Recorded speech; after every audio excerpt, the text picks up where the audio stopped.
All right, good morning, good evening, good afternoon, ladies and gentlemen, citizens of YouTube, Pastor Dowell. It's obvious I'm 2A, and I'm Second Amendment strong. I really, truly am. Because I comprehend, I understand, I get it. It seems like that from the time of, anybody remember Katrina? When the government went door to door and started, the first thing they started doing. Now, mind you, we got the whole damn state flooding. But the first thing they thought that they needed to do, more important than anything, is go to door and confiscate guns. What should have been the response of the general public whenever you get some government official coming to your door wanting to take your guns? I'll leave that up to y'all. I'm sure y'all already know the answers.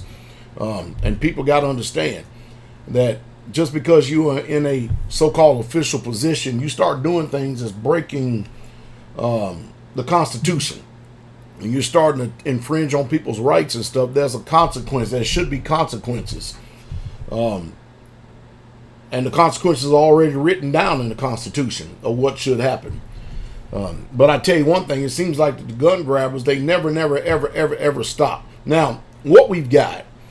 And it's sad to say, after all these years, we've never seen anybody as strong as far as pushing pro-gun legislation as this senator. This representative down in Georgia, Marjorie Taylor Green. What a wonderful woman that she is, and we should give honor, especially in the 2A community, to where honor is due. Because isn't it amazing, we have had all these politicians, all these many years. That's the reason why I keep calling for a clean sweep of the whole entire Congress. Because we've had all these politicians, all these many years, and many of them tiptoeing around and tap dancing around when it comes to our gun rights. But this particular woman, she ain't playing around at all. She has done introduced a second bill, to make sure that she holds the Democrats, and not only that, anybody else who wants to come after our guns, in check. As a matter of fact, she makes a statement that says, as Democrats in Congress push for registration and licensing of firearms with the H.R. 127 GOPA will prohibit such a gun control scheme by providing legal protections for Americans. Now, as you know, if we got a lot of people that are conservative, we got a lot of people, both Democrats and Republicans, because it's obvious that everybody in the country knows that something is wrong. It's crazy. As soon as a Democratic president gets in office, the first thing everybody does in America is go buy up all the guns and all the bullets that they can. And I think that if we're going to have some bipartisanship here, I think that everybody on both sides of the aisle need to get behind these bills, because it's obvious that there's a small group of communists that are doing everything they can, and they will not stop infringing on our rights. They just simply are not going to stop doing it.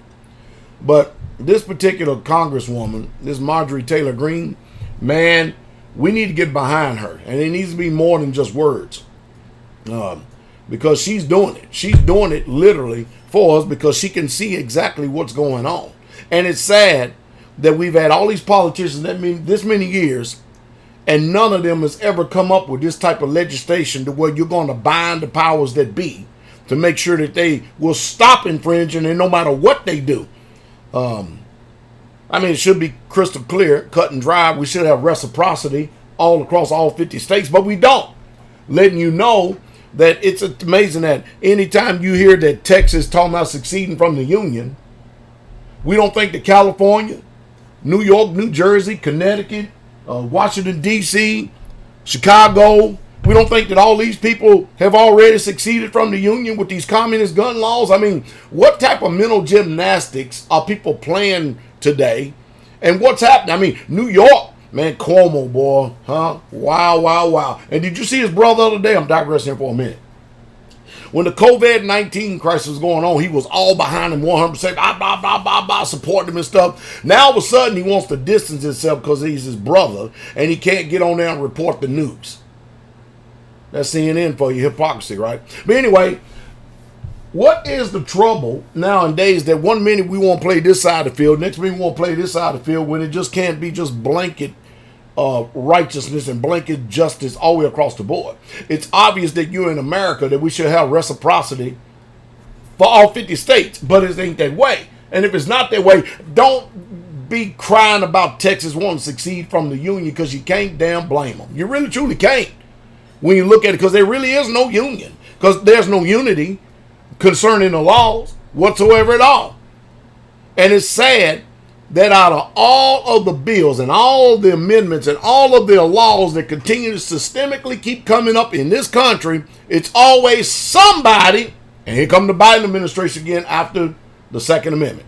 Not only that, let me end on this. Joe Biden has been in office for a little while now, and he hasn't even thought about doing a press conference. At best, the close that he's come to is that town hall meeting. And that ain't a press conference. See, in a press conference, you get to stand before the news media, and they get to drill you and grill you on questions that are allegedly supposed to be meaning a lot to the general populace of the United States of America. And I don't see Joe Biden's handlers even think about putting him up in front of the press. I don't see it. And so what's going on? Why hasn't he thrown a press conference? I'm going to tell you the reason why, because he's going to get up there and do some of this, and he may not be able to read his cue cards, and he may say something off the wall and crazy, incriminating himself. I mean, you have to think about it. Is Joe Biden really truly the president, or is he really a figurehead?